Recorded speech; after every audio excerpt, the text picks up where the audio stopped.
Praise the lord. సృష్టికర్త సజీవ స్వరం అనే కార్యక్రమానికి మిమ్మల్ని ప్రేమతో ఆహ్వానిస్తున్నాం. అందరికీ నా హృదయపూర్వక వందనాలు. ప్రియ దేవుని బిడ్డలారా, బాగున్నారా? ఈ కార్యక్రమం మీకు మీ కుటుంబాలకు ఆధ్యాత్మికంగా ఎంతో ప్రయోజనకరంగా ఉందని నమ్ముతున్నాను. ప్రభువుకు మహిమ కలుగును గాక. ప్రియ దేవుని బిడ్డలారా, ఈ కార్యక్రమం కొరకు మీ వంతు మీరు సహాయ సహకారాలు అందిస్తున్నారు. చాలా సంతోషం. మీ యొక్క ప్రేమను బట్టి, మీరు పంపిస్తున్న కానుకలు విరాళాలను బట్టి ఈ కార్యక్రమం ముందుకు నడిపించగలుగుతున్నా. ప్రియ దేవుని బిడ్డలారా, ఈరోజు కూడా ఒక క్రొత్త అంశంతో మీ ముందుకు వచ్చాను. ప్రభు నామానికి మహిమ. మీ ముందు 7 రకాల పాపాలను మీ ముందు ఉంచుతాను. Praise the lord. ఎందుకంటే అసలు పాపం అంటే ఏంటి? మానవ జీవితంలో చాలామంది తెలియక పాపం అంటే ఏదో తప్పు చేస్తేనే పాపం అనుకుంటారు. అసలు పాపం అంటే ఏంటి అన్నది ఈరోజు నేర్చుకోబోతున్నాం. Praise the lord. క్రైస్తవ బిడ్డలుగా పాపం అనేది మనలో తీసేసుకోవాలి. ప్రభునామానికి మహిమ కలుగును గాక.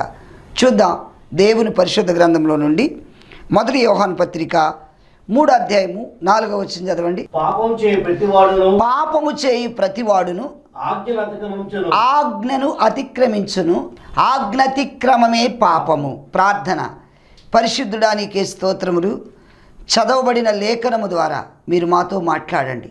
ప్రభువా, మానవుని జీవితంలో ఈ పాపం వల్ల ఏమొచ్చింది అనేది మీరు ఈరోజు మాకు స్పష్టంగా తేట తెల్లగా మాట్లాడమని యేసు నామమును ప్రార్థిస్తున్నాను తండ్రి. ఆమేన్. హల్లెలూయా. ప్రియ దేవుని బిడ్డలారా, ఇక్కడ ఈ వాక్యం ఏమనుందంటే ఆజ్ఞాతిక్రమమే పాపం. Praise the lord. పాపము చేయి ప్రతివాడును ఆజ్ఞను అతిక్రమించుననుంది. అవును, ఈరోజు దేవుడు చెప్పిన పని చేయకపోవటమే ఒక పాపం. అలాగే తల్లిదండ్రులైనా, పెద్దలైనా, ఉపాధ్యాయులైనా, గౌరవనీయులు ఎవరైనా సరే, ఒక నాయకుడైనా చెప్పిన మాట నువ్వు వినలేదంటే నువ్వు పాపం చేసినట్టు. Praise the lord. అవునా? ఆదామవ్వ వాళ్ళు ఇది పెద్ద పాపం చేస్తారని కాదు, మాట వినలా అంతే. ఆజ్ఞను అతిక్రమించాడు. ఆజ్ఞ అతిక్రమించి పాపం చేశాడు. దేవుడు అన్నాడు, ఏదేను వనములో ఎన్నో రకరకాల వృక్షఫలాలు ఎన్నో ఉన్నాయి. ఈ తోటలో నిరభ్యంతరంగా ఏ చెట్టు ఫలమైనా తినమన్నా, కానీ మంచి చెడు వివేచన తెలియపరిచే ఒక చెట్టు ఉంది, ఆ చెట్టు ఫలాలు తినొద్దన్నాడు. దేవుడు ఒక మాట చెప్పాడు కదా. అసలైతే దేవుని ఉద్దేశం మానవుడు నిరంతరం జీవించాలనే ఉద్దేశంతో మానవునికి అంత స్వేచ్ఛ ఇచ్చారు. ఇచ్చినప్పుడు ఈ మొట్టమొదటి మానవుడైన ఆదాము దేవుని మాట వినల. క్రైస్తవ సోదరులారా, ఈరోజు చూడండి చాలామంది కుటుంబాల్లో కూడా ఎలా ఉన్నారంటే తల్లిదండ్రుల మాట వినక పాడైపోతున్నారు, చెడిపోతున్నారు. కుటుంబాల్లో లెక్కలేదు. ఈరోజు పెద్దలంటే గౌరవం లేదు. అలాగే కట్టుకున్న భర్త అన్నా కూడా కొంతమందికి గౌరవం లేదు, విలువ లేదు. ఈ రోజులు అలా ఎలా ప్రవర్తిస్తున్నారంటే భర్త చెప్పినా కొంతమంది లెక్క చేయని స్థితిలో. అలాగే పెద్దలు చెప్పినా వినకుండా తల్లిదండ్రులు చెప్పిన మాట వినటంలా పెద్దలను నిర్లక్ష్య పెడుతున్నారు. క్రైస్తవ బిడ్డలారా, దీనివల్ల ఎంతోమంది జీవితాలు ఎన్నో కోల్పోయారు ఆశీర్వాదాలు. ఈరోజు కుటుంబాలు పాడైపోతున్నాయి. అంటే విడాకులు తీసుకుంటూ భార్యాభర్తలు కుటుంబాలు ఇలా ఉండటానికి కారణం ఏంటంటే మాట వినటల్లా, లోబడి తత్వం లేదు. దీనివల్లనే ఇన్ని రకాలుగా అవుతున్నాయి. చూడండి, దేవుడు ఏమన్నాడు? ఈ తోట చెట్ల ఫలములు ఏదైనా తినొచ్చు, కానీ మంచి చెడు వివేచన ఇచ్చే ఈ చెట్టు ఫలం తినొద్దంటే ఆజ్ఞను అతిక్రమించాడు. పైగా ఏమంటున్నాడు తెలుసా? నువ్వు తినొద్దన్న పండు తిని నీ భార్య మాట విని నువ్వు తిన్నావా అంటే, అవును, నువ్వు ఇచ్చిన ఈమె మాట విని నేను ఈ పండు తిన్నానంటున్నాడు. క్రైస్తవ బిడ్డలారా, దేవుని ఆజ్ఞను అతిక్రమించి సర్వమానవాళికి మొట్టమొదటి మానవుడైన ఆదాము ద్వారా భూమి మీదకు పాపము అంటే దాని ద్వారా శాపము సంప్రాప్తమైంది. ఈ శాపం వల్ల మరణము మానవునికి ఎంటర్ అయింది. కాబట్టి క్రైస్తవ బిడ్డలారా, నీ జీవితంలో ఆజ్ఞను అతిక్రమిస్తున్నావా? ఆజ్ఞ అతిక్రమమే పాపమని గుర్తుపెట్టుకో. Praise the lord. దేవుడిచ్చిన ఆజ్ఞలను పాటిస్తున్నావా లేదా? ఒకవేళ ఈరోజు పాటించకపోతే దేవుని మాటకు లోబడు. క్రైస్తవ బిడ్డలారా, దేవుని మాట విని ఆ పాపమును విడిచిపెట్టు. దేవునిని ఆశీర్వదిస్తాడు. ప్రభునామానికి మహిమ కలుగును గాక. హల్లెలూయా. ఎందుకంటే ఇంకా బైబిల్ గ్రంథంలో దేవుని మాట వినకపోవటం వలన ఎంతోమంది దేవుని ఆజ్ఞలు పాటించకుండా వాడి జీవితాలను నష్టపోయారు. కాబట్టి క్రైస్తవ బిడ్డలకు ఈరోజు మనం నేర్చుకోవాల్సింది ఏంటంటే దేవుని మాట వినాలి. పెద్దలు చెప్పిన మాట కొంతమంది పెడచెవిని పెడతారు, నిర్లక్ష్య పెడతారు. దానివల్ల జీవితంలో ఎన్నో రకాలుగా నష్టపోతావని గుర్తుపెట్టుకో. ప్రభు నామానికి మహిమ కలుగును గాక. పెద్దలు ఒక మాట చెప్పారు, నాయన ఇది చేయకూడదు, దాన్ని పాటించాలి, అప్పుడే నువ్వు ఆశీర్వదించబడతావు. మరి దేవుడు చెప్పాడు కదా, చెప్పిన మాట కూడా వినకుండా ఈలోపు సర్పము ఎంట్రయ్యల మధ్య ఇది నిజమా అని అవ్వమ్మతో మాట్లాడలేకే అవ్వమ్మ ఈ సర్పం మాట వింది. అంటే దేవుడు చెప్పిన మాట కూడా వీళ్ళు నిర్లక్ష్య పెట్టేసి ఆ సర్పం చెప్పిన మాట విని సర్పానికి ప్రాధాన్యత ఇవ్వటం వల్ల వాళ్ళ జీవితంలో శాపం వచ్చింది. కాబట్టి క్రైస్తవ బిడ్డలారా, వాళ్ళు ఆదామవ్వులు అంటే దేవుడు చెప్పిన మాట వినకుండా వాళ్ళు చేసిన పాపం ఏంటంటే ఆజ్ఞను అతిక్రమించారు. కాబట్టి మొదటి పాయింట్గా ఆజ్ఞ అతిక్రమం పాపం. దేవునికి మహిమ. రెండో పాయింట్లోకి వెళదాం. పరిశుద్ధ గ్రంథంలో 1 యోహాను 5:17 చదువుదా. దేవునికి మహిమ కలుగును గాక. హల్లెలూయా. సకల దుర్నీతియు పాపము అయితే మరణకరము కాని పాపము కలదు. Praise the Lord. హల్లెలూయా. ఇక్కడ ఏమనుంది? సకల దుర్నీతియు పాపం. Praise the Lord. దుర్నీతి, దేవుని నీతిని నెరవేర్చకుండా ప్రియమైనటువంటి క్రైస్తవ బిడ్డలారా, ఆ దుర్బుద్ధితో చేసే పాపం ఇది. దీనివల్ల దేవుని వాక్యంలో రోమపత్రిక 6:23 కూడా ఏమనుందంటే పాపం వల్ల వచ్చే జీతము మరణం. చూడండి, దేవుని మాట వినకపోవటం వలన పాపం వల్ల జీతం మరణం మానవునికి సంప్రాప్తమైంది. ఇక్కడ సకల దుర్నీతియు పాపం. దేవుడు చెప్పాడు. దేవుడు మరి లోతు కుటుంబంతో కూడా ఏం చెప్పాడు? సొదొమ గొమొర్రా పట్టణం అంతా దుష్టత్వములు మునిగిపోయింది.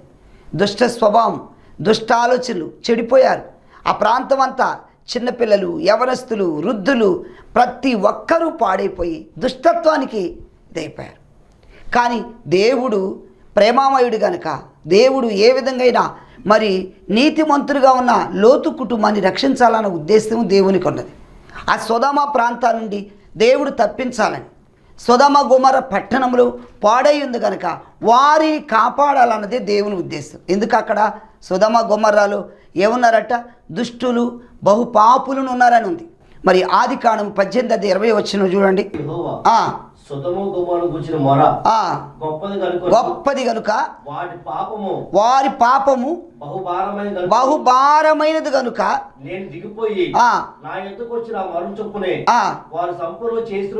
చూడండి, అక్కడ పాపము బహుభారమైనదట. ఎందుకని? ఆ సొదొమ గొమొర్రా పట్టణంలో దుష్టత్వం నిండిపోయింది. సకల దుర్నీతియు పాపం అన్నాడు. అంటే వాళ్ళ జీవితంలో దేవుని మాట వినకుండా చిన్నలు, పెద్దలు, యవనస్తులు వాళ్ళ జీవితంలో మరి ఎంతో పాడుబుద్ధులతో, దుర్బుద్ధితో అందరూ కూడా చెడిపోయారు. క్రైస్తవ బిడ్డలారా, ఈరోజు నీ జీవితం ఎలా ఉన్నది? ఎందుకంటే నేను హైదరాబాద్ ఒకసారి వెళ్తే ఒక బస్ స్టాప్ దగ్గర 12 సంవత్సరాల బాబు, ఆ బాబు సిగరెట్ ఇలా తాగుతున్నాడు. నేను చెప్పాను, నాయన బాబు తప్పమ్మా, సిగరెట్ తాగకూడదు, చిన్న వయసులో నీకెందుకు అలాంటి బుద్ధి వచ్చిందంటే ఆ బాబు అంటాడు, నీకెందుకన్నా మా తల్లిదండ్రులు కూడా ఏమంటారా నన్ను అంటే. చూడండి, అది ఏంటంటే తల్లిదండ్రుల మాట కూడా పెడచెవిని పెట్టేస్తున్నాడు. పెద్దలు కూడా లెక్క చేయట్లా. ఏం చేస్తారు తల్లిదండ్రులు మాత్రం? ఆ పిల్లోడిని కొట్టినా చేసిన వాడి బుద్ధి అలాది. వాడి ఇంకా మాట వినక వాడు దుష్టత్వంలోకి వెళ్ళిపోయాడు, దుర్నీతి అయిపోయాడు. కాబట్టి ఈరోజు నీలో ఉన్న ఆ దుష్ట స్వభావాన్ని నుంచి విడిచిపెట్టు. అది కూడా పాపం. దీని వలన సొదొమ గొమొర్రా ప్రాంతం పట్టణం అంతా కాల్చబడింది అగ్నితో. ఎందుకు?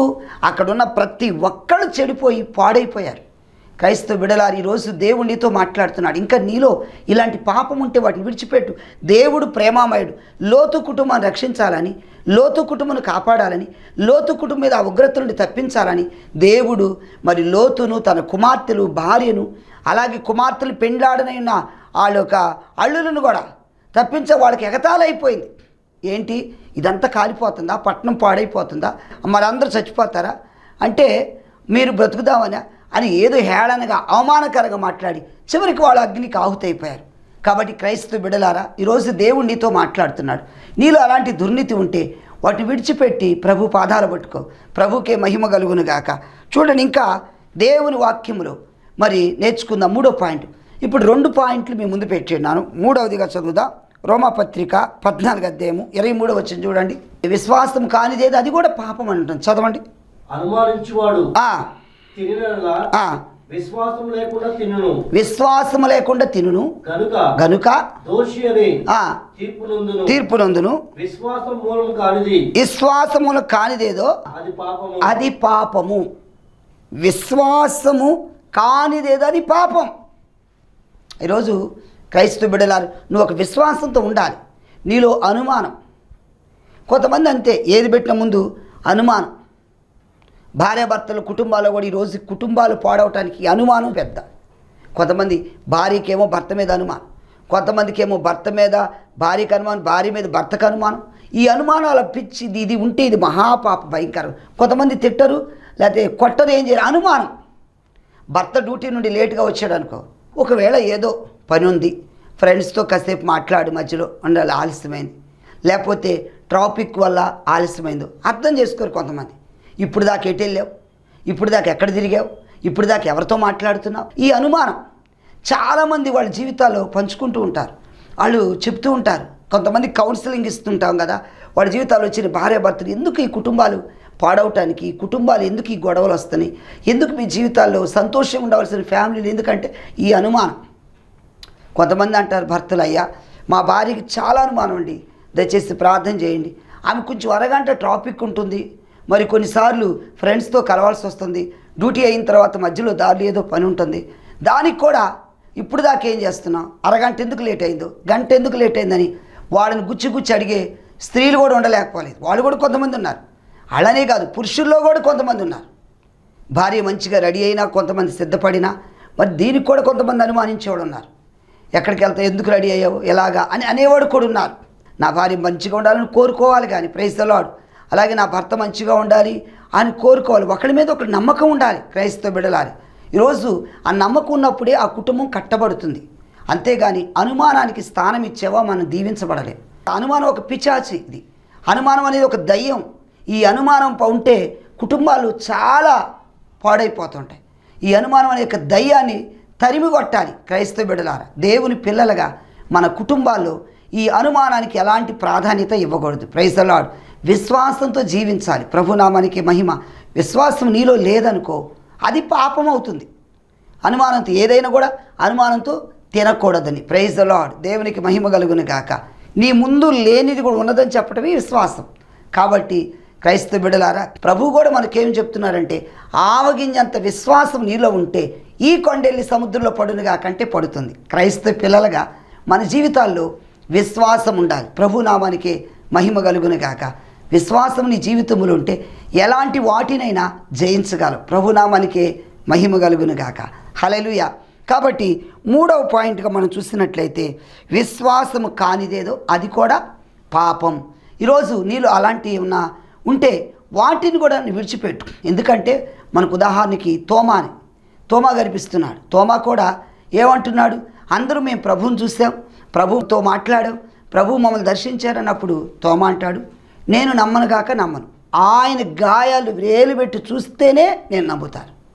అప్పుడు ప్రభు తోమాకు కూడా ప్రత్యక్షమై, తోమా నేనే అన్నప్పుడు తోమా అప్పటికీ నమ్మట్లే. ఇదిగో చూడు నా గాయాలను చూడు, నా చేతిలో గాయాలను చూడు అన్నప్పుడు అప్పుడు చూస్తే నా ప్రభువా నా తండ్రి నా ప్రభు అంటే, అప్పుడు ప్రభు అంటున్నాడు, తోమా నువ్వు చూస్తే నమ్మావు, చూడక నమ్మిన వారు ధన్యులు. ఎందుకంటే ఆ గాయాలను చూసి ప్రభు అని గాయాలు వేలు పెట్టి చూసిన తర్వాత నమ్మాడు. అది కాదు క్రైస్తవ బిడ్డలారా.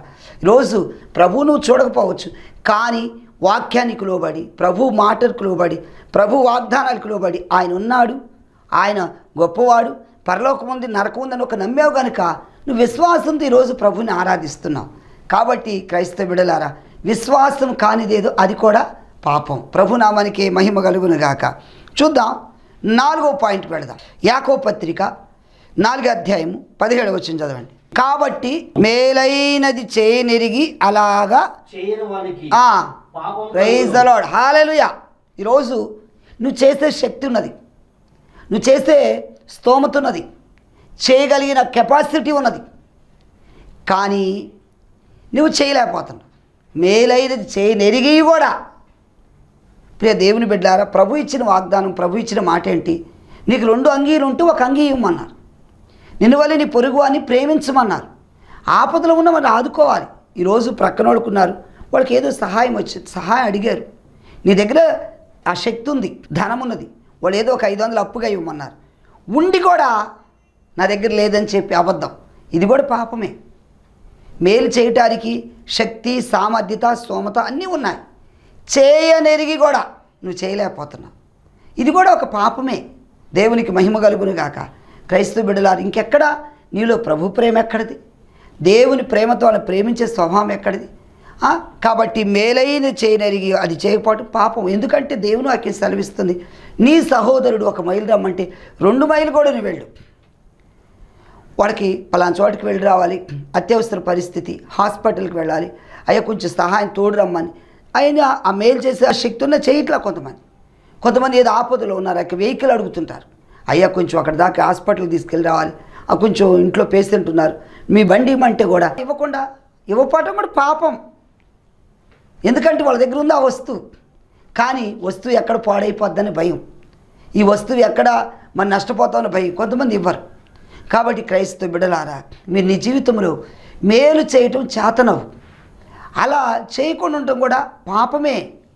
చేయనెరిగి కూడా నువ్వు చేయకపోతున్నావేమో. ఈరోజు క్రైస్తవ బిడ్డలారా, మనం నేర్చుకోవాలి దేవుని సన్నిధిలో.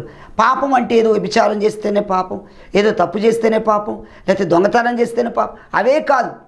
ఈరోజు చేయనెరిగి శక్తి, బలము అన్నీ ఉండి కూడా నువ్వు చేయలేకపోతున్నావు.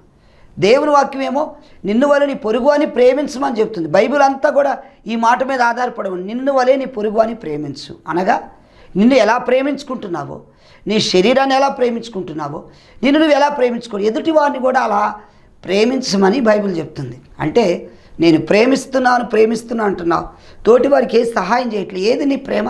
ప్రభుకే మహిమ. హల్లెలూయా. కాబట్టి ఇది 4వ పాయింట్.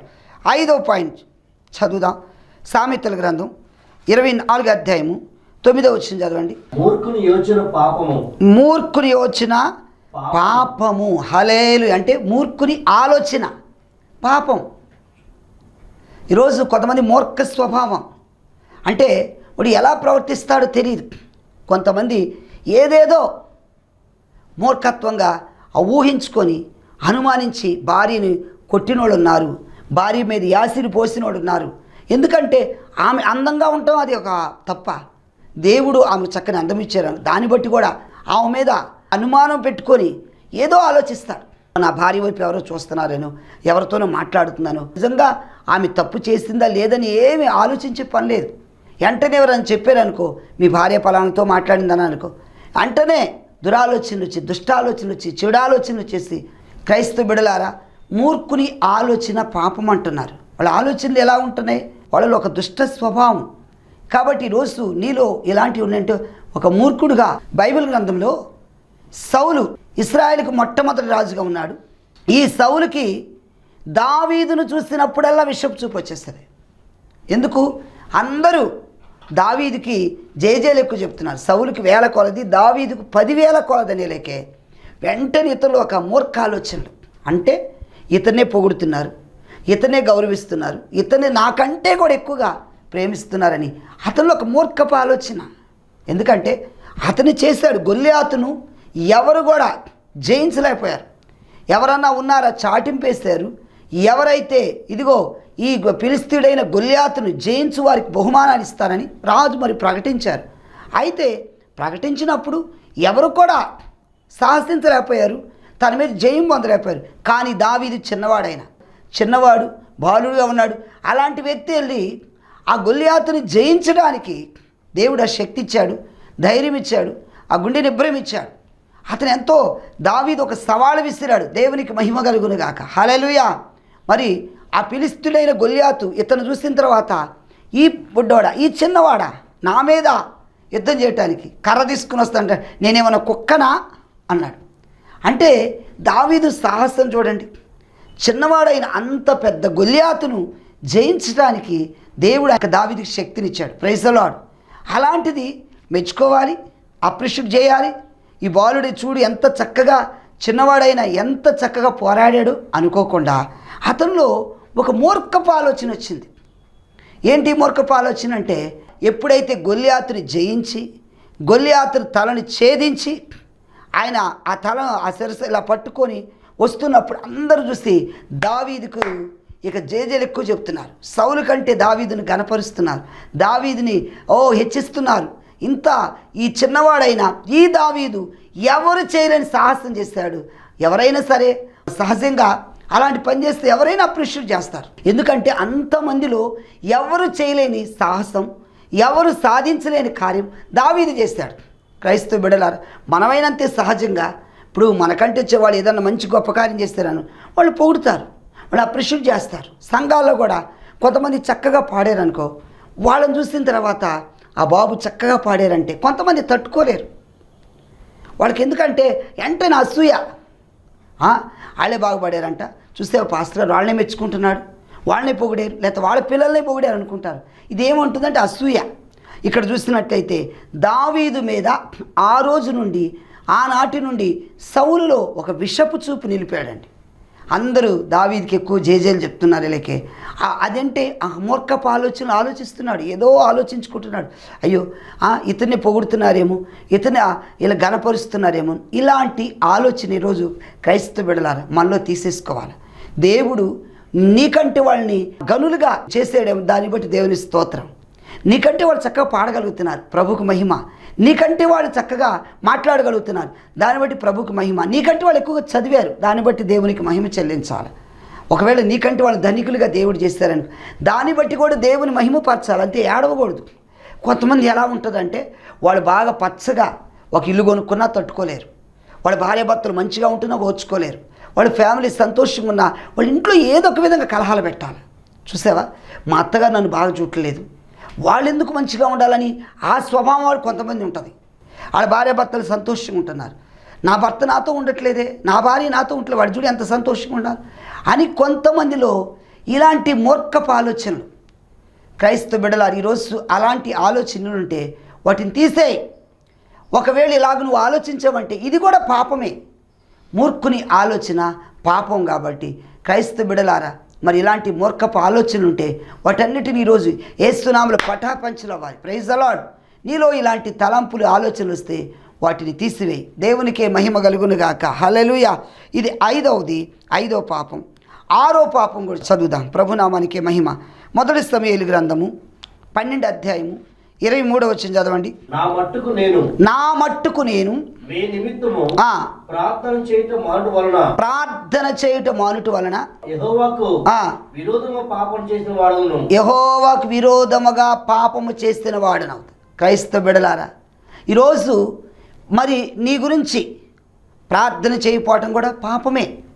చాలామంది ఎందుకంటే ఈ టీవీ ప్రోగ్రాం చూస్తుంటారు, ఈ టీవీ ప్రోగ్రాం చూసి మరి ఎంతోమంది ఫోన్ చేస్తుంటారు. వాళ్ళ బాధ, వాళ్ళ కష్టం, వాళ్ళ సమస్య, వాళ్ళ వేదన చెప్పుకోవాలని. అయితే తెలిసి మనకు అన్నీ తెలిసి కూడా కొన్నిసార్లు నిర్లక్ష్యంగా వాళ్ళు ప్రార్థన అడుగుతున్న కొంతమంది పట్టించుకోకుండా, లేకపోతే వాళ్ళు ఫోన్ లిఫ్ట్ చేయకుండా, వాళ్ళ సమస్య వినకుండా ఉంటే వాళ్ళకి ఎంతో బాధ వేస్తుంది. అది కూడా పాపమే. కాబట్టి క్రైస్తవ బిడ్డలారా, మనం దేవుని పిల్లలుగా చేయాల్సిన రీతిలో ప్రార్థన చేయాలి. ఇతరులు మన కోసం ప్రార్థన చేయమని అడిగినప్పుడు ఆ సమస్యల కొరకు ప్రార్థించాలి. మరి నీకు ప్రార్థన వచ్చు అన్నీ తెలిసి ప్రార్థన చేయకపోవటం కూడా పాపమే. చివరిగా 7వది చదువుదా. రోమాపత్రిక 5వ అధ్యాయము 19వ వచనం చదవండి. ఒక మనుష్యుని అవిధేయత వలన అనేకులు చేయబడిరో దేవునికి మహిమ. హల్లెలూయా. అవిధేయత, సకల విధమైన అవిధేయత కూడా పాపమే. అవిధేయత అంటే ఏంటి? విధేయత చూపపోవటం. Praise the Lord. హల్లెలూయా. కాబట్టి క్రైస్తవ బిడ్డలారా, 7 రకాల పాపాలు మీ ముందు ఉంచారు. Praise the Lord. ఈరోజు నీలో ఏ పాపం ఉందో దేవుని దగ్గర సరి చేసుకుంటావా? ఆ పాపాన్ని విడిచిపెట్టండి. ప్రభు సజీవుడైన దేవుడు, జీవము గల దేవుడు. ఆయన హృదయంలో చేర్చుకొని ప్రభువా నేను పాపినయ్యా అంటే నువ్వు మరి పాపంతో ఉంటే దేవుని రాజ్యానికి వెళ్ళలేవు గనక పాపాన్ని విడిచిపెట్టు. ప్రార్థన చేస్తాను నీ కొరకు. పరిశుద్ధుడా నీకే స్తోత్రములు నాయనా. ఇంతవరకు నాయనా ఈ వర్తమానములు ప్రజలకు బోధించి ఉండగా ప్రభు వాక్యం విన్న ప్రతి బిడ్డని మీరు దీవించండి. ఎలాంటి పాపము ఎవరి జీవితంలో ఉన్నాయో యేసు నామములో ఈరోజు ఆ పాపాలను విడిచిపెట్టడానికి దయచేయండి, మార్పు దయచేయండి. వాక్యం విన్న ప్రతి వాని హృదయములో అయ్యా నిన్ను చేర్చుకొని సకల విధమైన పాపాలు విడిచిపెట్టి పరిశుద్ధులుగా మార్చి మీరు మహిమ పొందుకోమని వాక్యం విన్న వారిని మీరు దీవించండి, ఆశీర్వదించి మహిమ ఘనత ప్రభావమును పొందుకోమని యేసు నామమున ప్రార్థిస్తున్నాం తండ్రి. ఆమేన్, ఆమేన్. హల్లెలూయా. ప్రియ దేవుని బిడ్డలారా, ఈ దినమున ఈ వర్తమానం మీకు మీ కుటుంబాలకు ఆశీర్వాదకరంగా ఉందని నమ్ముచున్నాను. ప్రభునామానికి మహిమ. ఇక ఆలస్యం ఎందుకు, మీ సంతోషాన్ని మాకు తెలియపరచండి. ప్రియ దేవుని బిడ్డలారా, ఈ కార్యక్రమం ద్వారా ఆధ్యాత్మికంగా మేము మేలు అనుభవిస్తున్నాం అని చాలామంది ఫోన్ చేస్తున్నారు. కొంతమంది అయితే అయ్యా ఈరోజు నిజంగా ప్రభు నాతోనే మాట్లాడినట్టు అనిపించింది అంటున్నారు. ఇంకా కొంతమంది మీ మందిరం ఎక్కడో చెప్పండి వస్తామని. దేవునికి మహిమ. విజయవాడ పరిసర ప్రాంత ప్రజలైతే ప్రియ దేవుని బిడ్డలారా చక్కగా మీరు రావచ్చు. మా మందిరంలో మీరు ఎక్కడికి వెళ్ళకపోతే ఈ మందిరంలో పాల్గొవచ్చు. ప్రభునామానికి మహిమ. అంత మాత్రమే కాదు ప్రియ దేవుని పిల్లలారా, ఈ కార్యక్రమానికి మీ వంతు మీరు సహాయ సహకారాలు అందించాలంటే ఈ టీవీ కార్యక్రమం ద్వారా ఎంతోమంది మేలు అనుభవిస్తున్నారు. మరి ఎంతో దూరంలో ఉన్న వాళ్ళు కూడా చూస్తున్నారు. మేము ఇది చేయలేని పని మీరు చేస్తున్నారని ఒకవేళ మీ వంతుగా ఈ సహాయ సహకారాలు అందించాలంటే మీరు కూడా ఈ స్క్రీన్ మీద ఉన్న ఫోన్ నెంబర్కి ఫోన్పే, గూగుల్ పే ఉంది కనుక ఈ విధంగా మీరు పంపించవచ్చు. మరి దేవునికి వాళ్ళని కానుకలు, విరాళాలు దీనికి పంపించవచ్చు.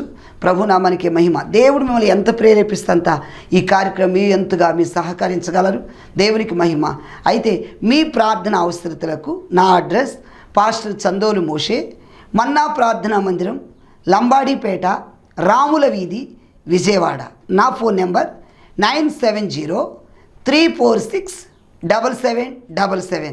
ప్రియ దేవుని బిడ్డలారా, ఎనీ టైం ఎప్పుడైనా మీరు కాల్ చేయొచ్చండి. మీ ఏ ప్రార్థన అవసరతున్నా, మీకు ఏ సమస్య ఉన్నా. ఎందుకంటే దైవజనులతో చెప్పుకుంటే మా సమస్య తీరుతుందని ఎంతోమంది విశ్వాసంతో చేస్తారు. మేము కూడా అదే భారంతో మీ కష్టం, మీ సమస్యలు మేము తెలుసుకొని నేను నా ప్రార్థనా బృందం ప్రార్థన చేస్తామండి. తప్పకుండా మీరు ఒకవేళ ఫోన్ కలవలేదనుకో మరలా ప్రయత్నం చేయండి. ఫోన్ కలవకపోతే మరలా ప్రయత్నం చేయండి. దేవునికి స్తోత్రం. మీకోసం తప్పకుండా ప్రార్థిస్తాను. దేవునికి మహిమ. హల్లెలూయా. అలాగే మా యూట్యూబ్ ఛానల్లో చందోలు మోషే అని టైప్ చేస్తే మా వర్తమానాలు వస్తాయి. మాకు యూట్యూబ్ ఛానల్ ఉంది. ఆ చందోలు మోషే అని టైప్ చేయండి. అలాగే సబ్స్క్రైబ్ చేయండి, లైక్ చేయండి, షేర్ చేయండి. ప్రభు మిమ్ములను మీ కుటుంబాలను దీవించునుగాక. దేవునికి మహిమ. అలాగే మరలా కలుద్దాం. మరలా ఇదే రోజు ఇదే యొక్క సమయంలో ప్రార్థన టీవీలో మా వర్తమానాలు వస్తాయి. వీక్షించండి ప్రియ దేవుని బిడ్డలారా. యూట్యూబ్ ఛానళ్ళు వర్తమానాలు వస్తాయి కనుక వీక్షించండి, దైవాశీర్వాదాలు పొందండి. దేవుడు మిమ్ములను మీ కుటుంబాలను ఆశీర్వదించునుగాక. God bless you. Thank you.